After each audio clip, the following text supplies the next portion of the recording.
Welcome to the Salmon Runs YouTube. Enjoy the video. You're starting in Gmail. Sign into the exact account that receives Google Forms. First, search with the form title, sender, or keywords, type quotes for exact matches. Once done, narrow results with operators like from email or subject, survey to skip unrelated mail. Make sure to check the spam and all mail folders because automated form notifications often land there. If you expect many results, open Gmail in a desktop browser for quicker filtering and to see attachments or preview snippets. Now focus, construct targeted searches. Use in anywhere to include spam and all mail, combine from, and subject to pinpoint a sender and topic.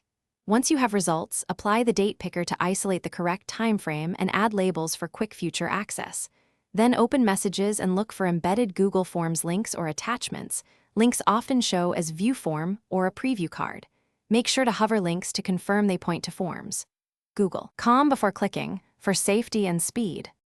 Open the found form and either submit or copy the URL to save in Drive. Star the original message for quick retrieval. If the form still isn't in Gmail, search the sender's shared Drive or contact them directly. Sometimes forms are shared, not emailed.